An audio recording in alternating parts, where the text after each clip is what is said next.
The bridge of the starship Daedalus was quiet, a deep and heavy quiet. This was not a peaceful quiet. It was the quiet of tired people, of worried people. The large screens on the wall showed a strange part of space. Stars looked twisted here. Space itself seemed to ripple like water. This place was called the Kuiper Anomaly. Commander Ji-hoon stood in the center of the bridge. He was a man in his 40s with a kind but serious face. Right now his face was lined with stress. He had not slept much in the last week. He watched the main screen, his hands clasped tightly behind his back. On that screen was a small, sleek ship. It was their most advanced test drone, the Cholima 1. Today was the most important test. "Status report," Ji-hoon said. His voice was calm, but everyone heard the tension in it. At the pilot's station, Soo-min smiled. She was the best pilot on the ship, maybe the best pilot in the fleet. Her hands moved over her controls with a smooth, confident grace. "The Cholima 1 is performing perfectly, Commander. All systems are green. The new drive is stable." Next to her, Taishik, the chief engineer, grunted. He was a solid, strong man who trusted his machines more than anything. "The readings are good. Almost too good. This anomaly plays tricks on sensors." He did not like testing their most valuable technology in such a dangerous place. From the communication station, a younger woman named Mira spoke. "The data stream is clean. We are recording everything." Mira had a bright, hopeful face. She believed deeply in their mission. She looked at Soo-min with admiration. The mission was simple. They would send the Cholima 1 drone into the edge of the anomaly. The drone had a new kind of engine, a faster-than-light drive. They needed to see if it could work inside the anomaly's strange energy. Soo-min was flying a small fighter craft called the Shrike. Her job was to follow the drone, but to stay in safe space. She would watch the test and collect data from a distance. "Begin the final phase," Commander Ji-hoon ordered. On the screen, the Cholima 1 drone began to glow. A soft blue light gathered around it. The drone was powering up its FTL drive. "Energy levels are rising," Soo-min reported, her eyes fixed on her own screens. "The drive is charging. It looks good." "Keep us at a safe distance, Soo-min," Ji-hoon said. "Of course, Commander," she replied. For a few minutes, everything was normal. The drone glowed brighter. The strange space of the anomaly seemed to swirl around it. The crew on the bridge watched, hardly breathing. This was a big moment for all of them. For years, they had worked on this project. Success here would change space travel forever. Then a small warning light flashed on Taishik's console. He leaned forward, his brow furrowing. "That's odd. What is it?" Ji-hoon asked, his head turning quickly. "The anomaly. Its energy signature is spiking. It's reacting to the drone's drive." On the main screen, the view of space began to distort. The stars stretched into long, thin lines. Space itself seemed to be tearing open around the Cholima 1 drone. Soo-min's voice came over the speaker, still calm, but now sharper. "I'm seeing gravitational fluctuations, big ones. The drone is struggling to maintain its course." "Abort the test," Ji-hoon said immediately. "Shut down the drive." "Trying," Soo-min said. Her fingers flew across the controls. "The drone is not responding to the shutdown command. Its systems they're overloading." A low hum filled the bridge coming from the speakers. It was the sound from Soo-min's ship, the Shrike. It was the sound of space being stressed. "Cholima 1 is breaking up," Taishik shouted. "The structural integrity field is failing." On the main screen, the blue glow of the drone turned into a violent, blinding white. The little ship was being pulled apart by forces they could not see or understand. "Soo-min, get out of there," Ji-hoon yelled. "Full reverse thrust!" "Now, I'm trying." Soo-min's voice was tight with effort. The hum from her ship became a loud whine. "The Shrike is caught in the wake." "I can't break free." The crew on the bridge could only watch in horror. The white light from the failing drone expanded. It swallowed the tiny dot that was the Cholima 1. Then it kept growing. It reached for Soo-min's ship, the Shrike. "Ji-hoon!" Soo-min's voice crackled with static. Then the main screen turned completely white. A wave of silent energy hit the Daedalus. The entire ship shook violently. Consoles sparked. Lights flickered and went out. For a moment, there was only chaos and darkness. The emergency lights came on, casting a dim, red glow over the bridge. The crew was picking themselves up from the floor. The main screen was clearing. The violent white light was gone. Space was empty. The Cholima 1 drone was gone. Soo-min's ship, the Shrike, was gone. There was nothing. No debris, no energy signature. No signal. just the strange, quiet ripples of the anomaly. Mira. Ji-hun's voice was rough. Get a signal. Anything! Mira was already at her console, her hands shaking. I have nothing, Commander. All channels are silent. Her transponder is offline. All telemetry from the Shrike has stopped. Scan the area, Ji-hun ordered. Use every scanner we have. She has to be there. For the next 3 days, the Daedalus did not move. They scanned the space where the 2 ships had vanished. They used long-range sensors, short-range sensors, gravitational detectors, and particle scanners. They found nothing. It was as if the anomaly had opened its mouth, swallowed the ships, and then closed again. The mood on the ship was like a funeral. People spoke in whispers. They moved slowly. They had lost friends before, but this was different. This was not an explosion they could see. It was an erasure. On the 4th day, Commander Ji-hun had to do his duty. He called for a formal hearing. It was not a public event. It took place on the bridge with the senior crew as witnesses. Ji-hun stood before them. He looked older. We have conducted an extensive search, he said, his voice flat. We have found no sign of the test drone, Chalama 1. We have found no sign of the Shrike. We have found no sign of Pilot Sumin. He paused, looking down at the floor. This was the hardest thing he had ever had to do. The data is clear. The energy released by the drone's failure was catastrophic. It was more than enough to vaporize a ship of the Shrike's size. Combined with the unknown properties of the anomaly, he took a deep breath. There is no possibility of survival. Mira let out a small sob and covered her mouth with her hand. She turned away from the others. Taeshik stared straight ahead, his jaw clenched so tight it looked like it might break. He had checked the data himself. He knew the commander was right.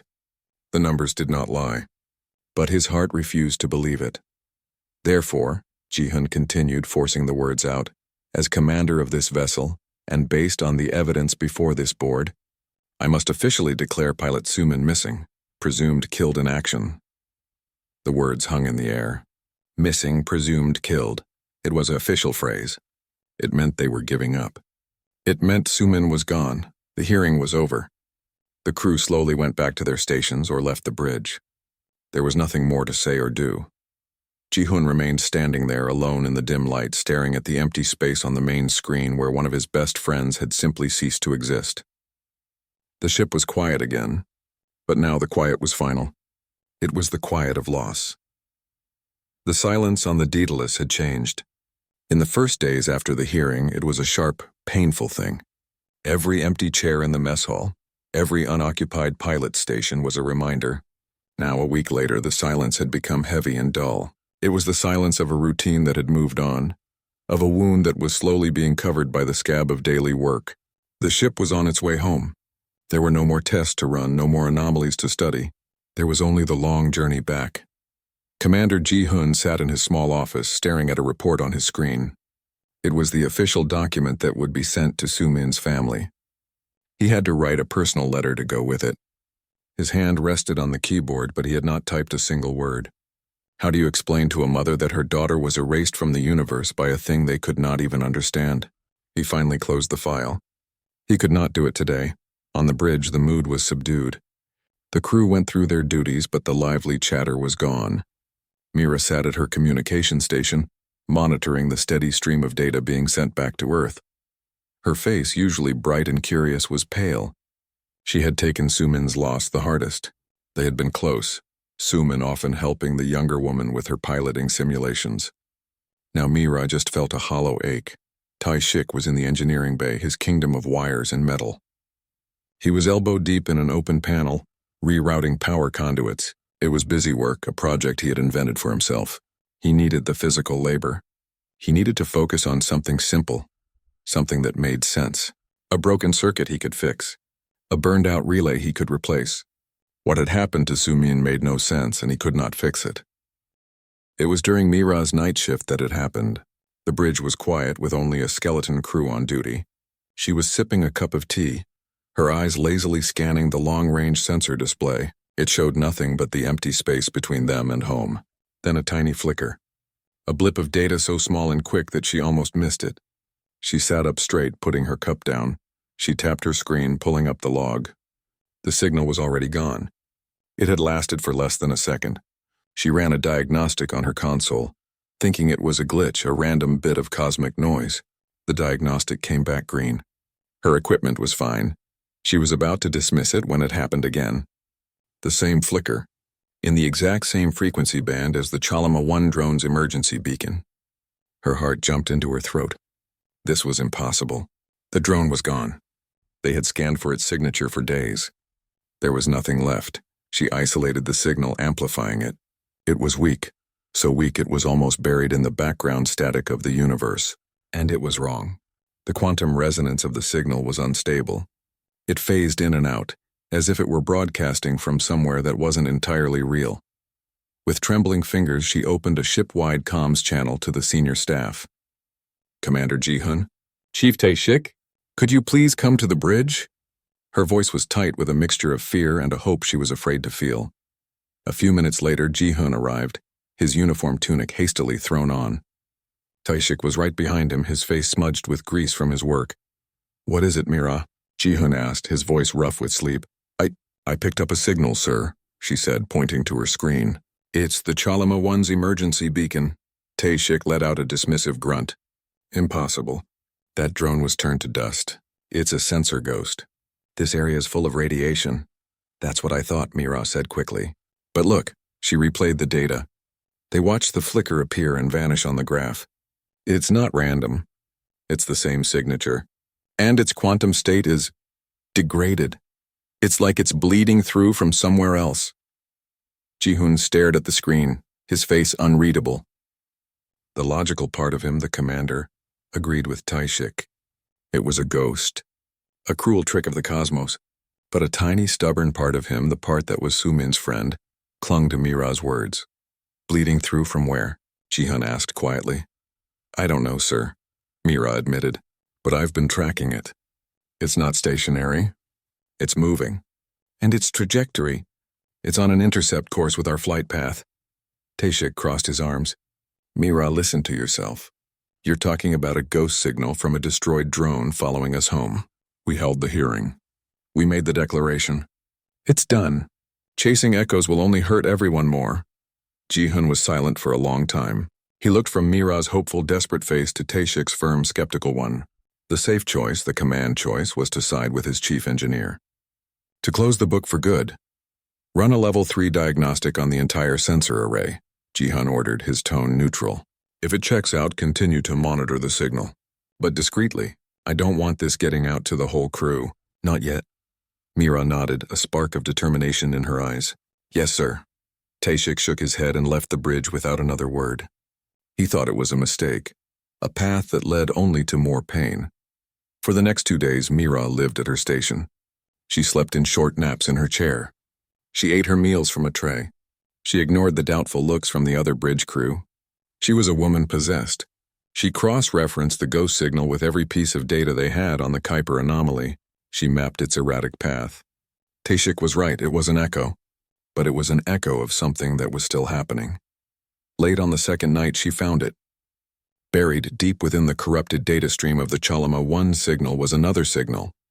It was even weaker, shattered into 1,000 digital pieces. It was a military identification code, the code for the Shrike. Mira's breath caught in her chest. She worked furiously, using every decoding algorithm she had. She pieced the fragments together like a puzzle. It wasn't a continuous signal. It was a burst, a digital scream that had been stretched and broken across time and space. But it was there. Sumin's ship. She didn't call for the commander this time. She ran to his quarters and buzzed his door urgently. When he opened it, he was fully dressed, as if he hadn't been sleeping either. Mira? What is it? She's out there, Commander, Mira said, her voice trembling with exhausted excitement. She held out her datapad. It's not just the drone. The Shrike's ID code is entangled with the drone's signal. They're together. Sumin is bringing it home. Ji-hun took the datapad. He saw the broken code, the impossible data. He saw the projected course, which would bring the signal's point of origin right to their doorstep in a matter of hours. The commander in him wrestled with the friend. The friend won. He looked at Mira, his eyes serious. Go to Tae-shik. Show him this. Tell him I want a full tactical and sensor sweep of that trajectory. I want to know the second anything, and I mean anything, appears on our scopes. No alarms. I want this quiet. Mira nodded and rushed off. Ji-hun walked onto the dark, quiet bridge. He stood before the massive main viewport looking out at the endless sea of stars. Somewhere out there in the impossible dark was a ghost, and that ghost was carrying a message. He didn't know if it was a message of hope or a final farewell, but he knew with a sudden, cold certainty that their journey home was about to be interrupted.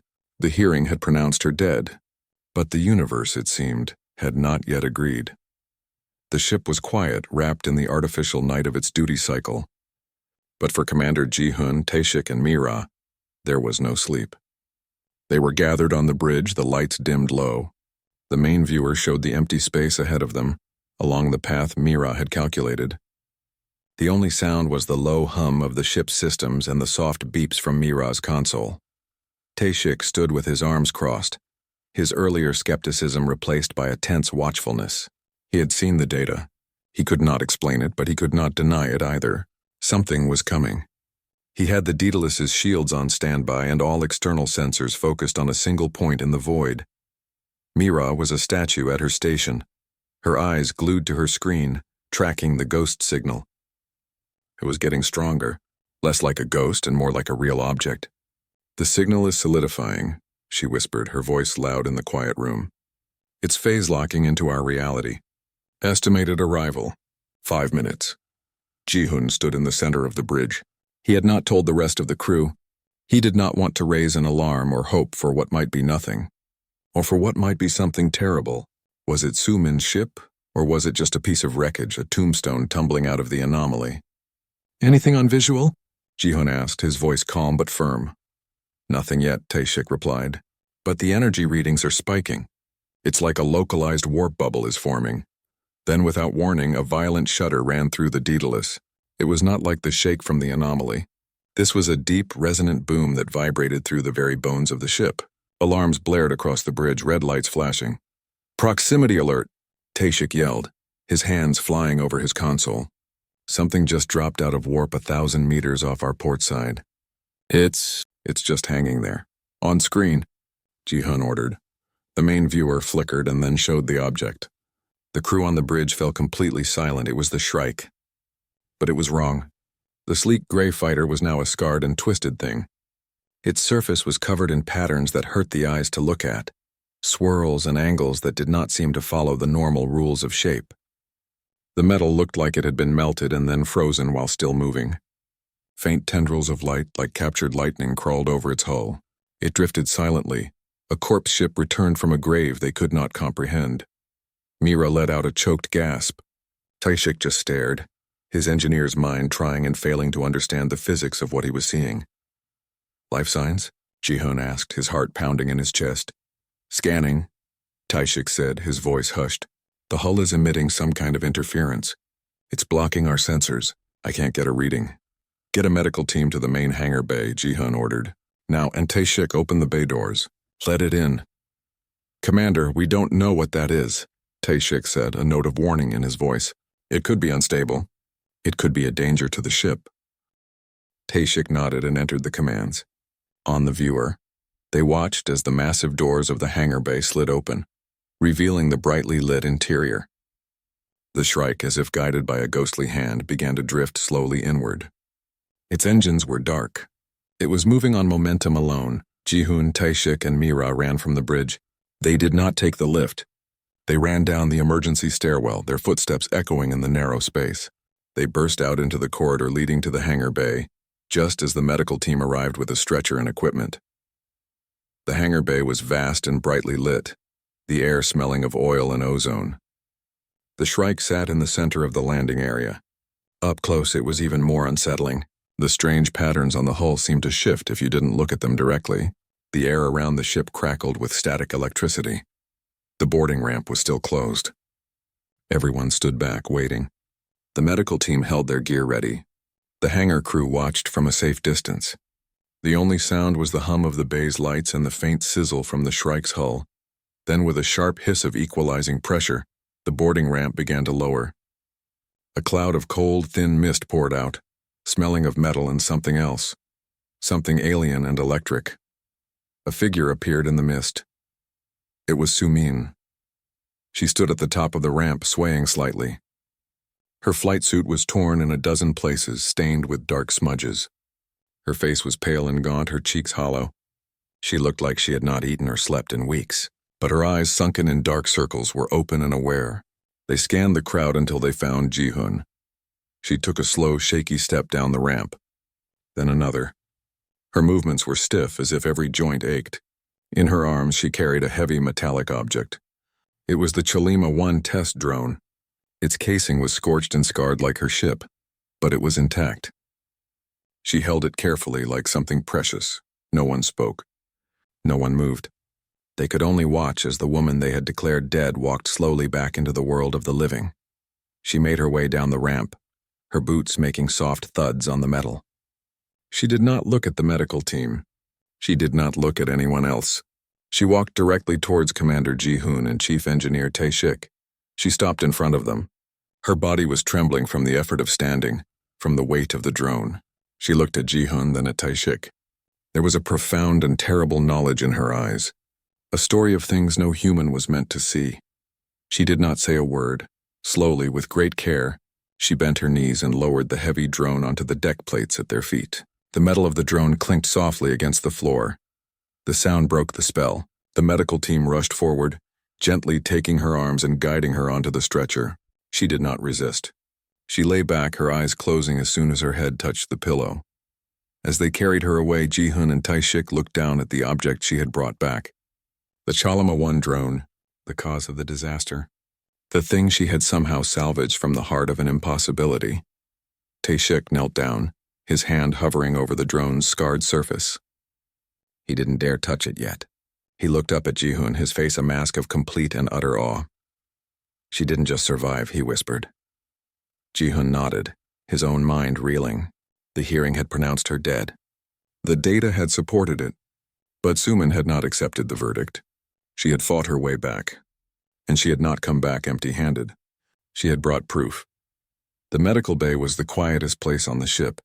Suman lay on a clean white bed, connected to monitors that beeped softly. An IV drip gave her fluids and nutrients. She was asleep, a deep, healing sleep that the doctor had induced. For a full day, she did not move. The crew spoke in whispers when they passed the medical bay door. The woman who came back from the dead was resting. When she finally woke, her eyes were clearer. The hollow look was still there, but it was less sharp. Commander Ji-hun and Tae-shik were waiting just outside. The doctor let them in, but warned them not to stay too long. Suman looked at them as they entered. She gave a small, weak smile.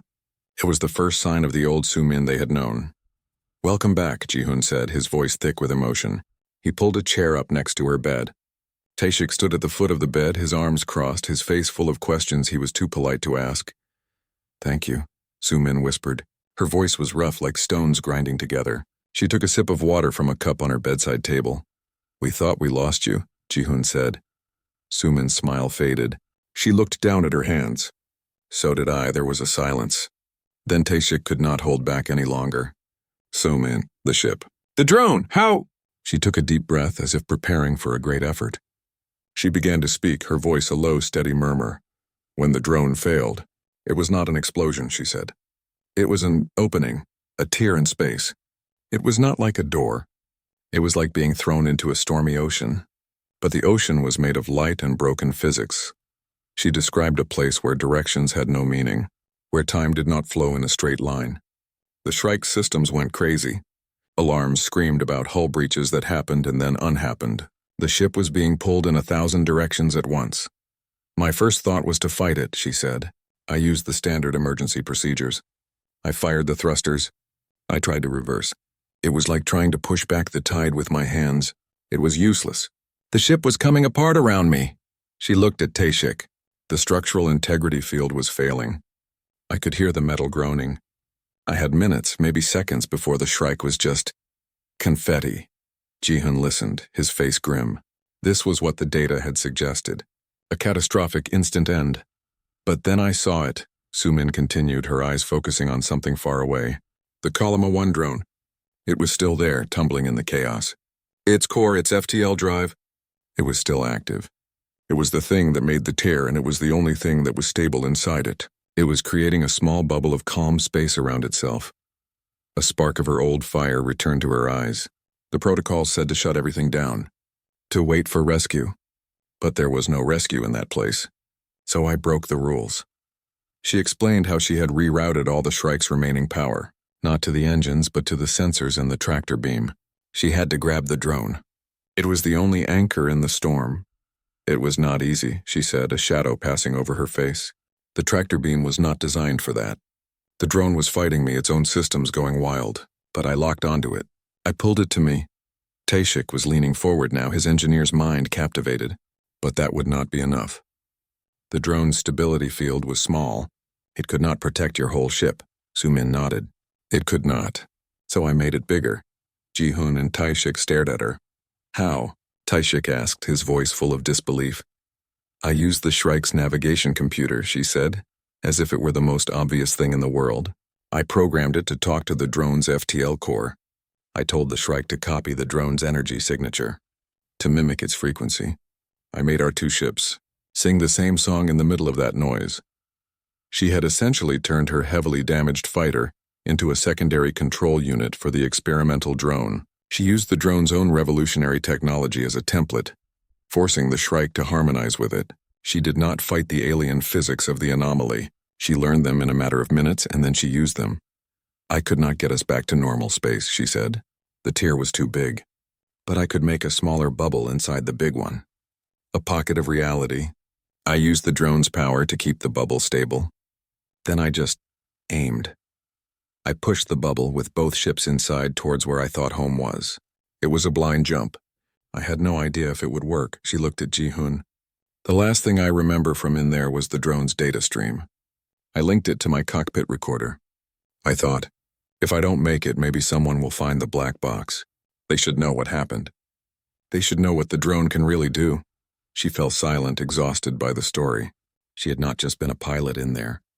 She had been a scientist, an engineer, an explorer in a place where no human mind was meant to go. And she had not just survived. She had solved the puzzle. She had tamed the monster. Later, in a secured laboratory, Tashik worked on the Chalama 1 drone. Its casing was still warm to the touch. He carefully extracted its data core. He expected it to be corrupted, ruined by the forces it had endured. The Daedalus was a new ship. It was the same metal, the same corridors, the same crew, but the feeling inside it was completely different. The heavy silence of grief was gone. In its place was a low, excited hum of energy. People walked faster. They talked with animation. They smiled. The news of what Sumin had done and what she had brought back had spread through the ship like an electric current. They were not going home as a crew in mourning.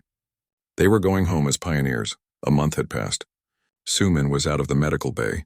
She was thinner, and a new quietness had settled in her, but she was back on the command deck. She did not sit at the pilot station anymore. She stood beside Commander Ji-hoon. Her new role was Special Projects Lead. Her job was to help the engineers understand the data from the drone, the data she had helped create in that other place. The bridge was a hive of activity. Crew members worked at their consoles, their faces lit by screens filled with new kinds of readouts. The ship itself felt different. The familiar hum of its engines had a new, deeper tone, a smoother, more powerful sound. Tashik stood at the engineering station, a wide grin on his face. He had not stopped working since the drone's data was decrypted. He had led the team that integrated the new principles into the Daedalus's own warp drive.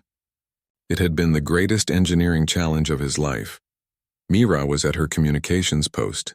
She looked over at Sumin with a look of pure hero worship. She had been right to believe in the ghost signal. She had helped bring her friend home. Ji-hoon stood in the center of it all. He looked around his bridge at his crew. They were no longer just explorers. They were the first. The first to touch a new frontier of technology, all because of the woman standing next to him. All stations report ready for the new drive activation. Commander, Tashik said, his voice booming with pride. Ji-hoon nodded. He turned to Sumin. The honor is yours, Sumin. Whenever you are ready. Sumin looked at the main viewer. The stars were steady points of light. She thought of the chaos, the screaming universe of light and force she had escaped. She had not just survived it. She had learned its language. Now they were going to speak that language back to the stars. She took a slow breath. Engage the new drive. Tashik entered the command. There was no violent shudder. No loud noise.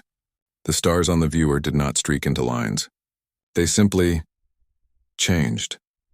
They softened, smearing into beautiful, swirling rivers of light. The ship moved, but there was no sense of motion.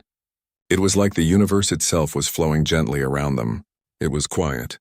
It was smooth. It was perfect. A quiet cheer went up on the bridge. People clapped. They had just done the impossible. They were traveling faster than light in a way no human ship had ever done before. Ji-hoon stood beside Sumin, watching the serene beauty of their travel. The journey that was supposed to take months would now take weeks. The board pronounced you dead, he said to her, his voice low. We had a memorial service planned. We were going to send your letters home to your family. Sumin kept her eyes on the flowing stars. A small, tired smile touched her lips. It was the first real smile anyone had seen from her since her return. The report was premature, Commander, she said softly.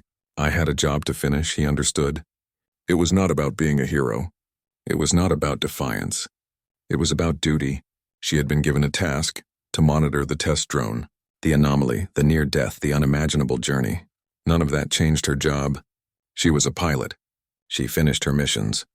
The Daedalus flew on, its new drive carrying it effortlessly through the deep black. They were not heading back to Earth to disband. They were going to report their success. They would resupply, and then they would turn around and go back out. There were more anomalies to map, more mysteries to solve. The universe had suddenly become much smaller and much, much bigger at the same time. On the bridge, the crew worked with a new purpose. They had seen the limits of their understanding, and they had watched one of their own push right through them. The hearing had pronounced her dead. The data had supported it.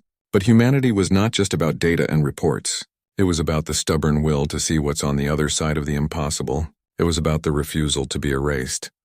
Sumin stood quietly, watching the stars flow by. She had come back from the void. She had not come back empty-handed. She had brought back the future. And she was just getting started.